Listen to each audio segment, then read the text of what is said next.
est un besoin vital. Avec l'air, elle est la seule ressource naturelle dont l'homme ne peut se passer. 3 jours sans boire et c'est la mort. L'accès à l'eau a été reconnu comme un des droits fondamentaux de la personne humaine par de nombreux pays, dont ceux de l'Union européenne.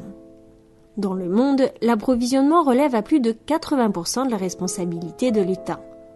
En 2011, lors d'un référendum en Italie, 95% des votants se sont exprimés pour une gestion publique de l'eau. L'Espagne, l'Angleterre, le Pays de Galles et la France connaissent des situations différentes. Dans l'Hexagone, 3 multinationales, Veolia, la Lyonnaise des Eaux et la SOR, se partagent plus de 70% du marché de la distribution. Pour comprendre cette différence profonde entre la France et ses voisins, comme les Pays-Bas, où une loi sur l'eau a statué en 2005 que seules les entreprises publiques seraient autorisées à fournir des services d'eau potable, il faut remonter dans l'histoire. Depuis la Révolution française, les communes gèrent l'eau. Une responsabilité qui a été renforcée au cours des 19e et 20e siècles jusqu'aux lois de décentralisation de 1982 qui en ont confirmé le principe. Au 19e siècle, les collectivités qui ne géraient que les fontaines et les accès publics à l'eau ont fait appel au secteur privé pour développer les branchements individuels. Après 1945, contrairement à la plupart des activités de services publics comme l'électricité ou les télécommunications, le service de l'eau n'a pas été constitué en monopole public. Aujourd'hui, 70% des Français sont desservis par l'une des 3 entreprises qui dominent le secteur. Mais les choses sont en train de changer. De plus en plus de collectivités décident de passer en régie publique pour gérer ce bien commun.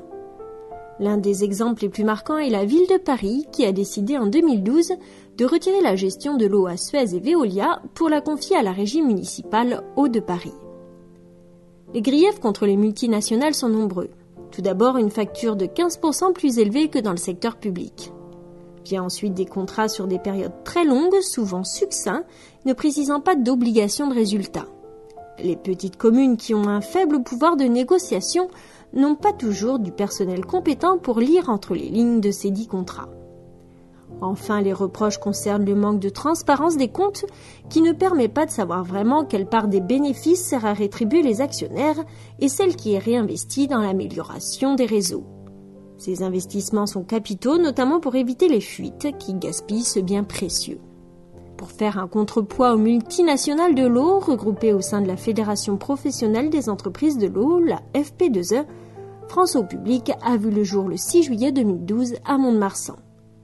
Ce groupement, qui compte actuellement 14 collectivités, est une émanation d'une association d'élus locaux qui gère les services publics de l'énergie et de l'eau, la Fédération nationale des collectivités concédantes et régies, la FNCCR. France Eau Publique a pour objectif de montrer que la gestion publique est efficace et partager entre ses membres les bonnes pratiques pour devenir encore plus performants. Elle vise aussi à aider les collectivités qui le souhaitent à passer en gestion publique. Mais nous voulons pouvoir dire aussi à ceux qui se targuent d'être des bons gestionnaires, ça suffit de verser des dividendes, de faire remonter au travers de la facture d'eau de l'argent à des holdings, bref, de surfacturer des usagers sur quelque chose dont ils ne peuvent pas se passer pour rester vivants, puisque 3 jours sans eau et vous êtes mort.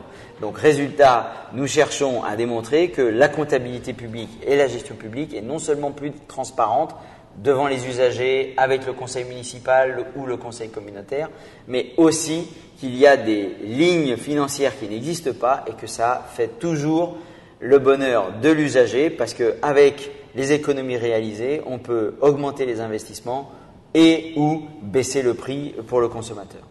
Mais nous ne vendons pas d'eau, nous distribuons de l'eau, nous rendons un service à la population. L'un des 14 signataires est le syndicat d'équipement des communes landaises. Créé il y a 75 ans pour gérer l'électrification et la distribution d'énergie électrique des collectivités, le SIDEC s'occupe d'eau et d'assainissement depuis 1985. Le passage des collectivités à une gestion publique de l'eau est flagrant dans les Landes. Entre décembre 2011 et juillet 2012, en 6 mois, le SIDEC a augmenté de 20% le nombre d'habitants desservis en eau potable, passant de 68 700 à 82 400. Au total, il distribue l'eau dans un tiers des communes landaises. Ils sont en gestion publique, donc c'est eux qui Ils connaissent exactement le coût du service, les investissements nécessaires pour que le réseau soit performant. Et donc c'est eux qui décident. Alors qu'en gestion privée, lorsqu'on voit ou on analyse les comptes financiers, techniques financiers des fermiers, il faut être vraiment très pointu pour lire entre les lignes ce que signifient ces comptes financiers présentés par les compagnies fermières. On essaie de leur faire comprendre que par la gestion publique, ils se réapproprient en entier le service de distribution de l'eau sur leur collectivité. Et ça, je crois que c'est peut-être le point essentiel. Dans les Landes, en 2012, plus de 70% des communes ont fait le choix d'une gestion publique de l'eau via le SIDEC ou des régies communales ou intercommunales. Ces initiatives ont été soutenues par le Conseil général des Landes. Suite à une étude menée en 1995 qui montrait que le prix de l'eau pouvait être jusqu'à 70% plus élevé dans le privé, le département des Landes a décidé de moduler ses aides aux collectivités en fonction de leur mode de gestion de l'eau, publique ou privée.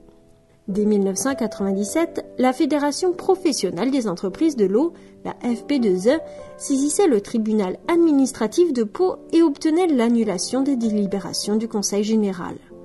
Le 8 juillet 2011, le Conseil constitutionnel déclarait contraire à la Constitution un article de loi qui interdisait les aides publiques en fonction du mode de gestion choisi par les communes ou les syndicats, consacrant ainsi la politique du département des Landes. Enfin, après 16 ans de bataille juridique, en mai 2012, le tribunal administratif de Pau confortait définitivement la politique du département en faveur de la gestion publique de l'eau.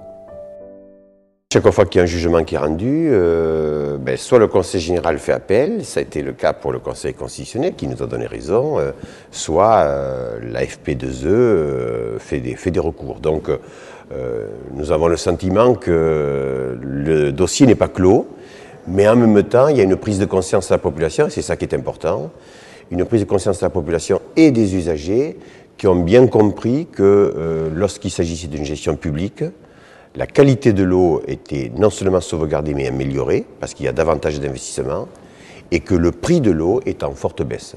Et donc il y a ce débat public-privé dans ce domaine comme dans d'autres, parce qu'on pourrait étendre le même raisonnement pour la gestion des ordures ménagères, la gestion de l'énergie, la gestion des transports. Et donc la collectivité départementale s'est engagée résolument dans ce débat public qui honore, je crois, la politique dans ce département.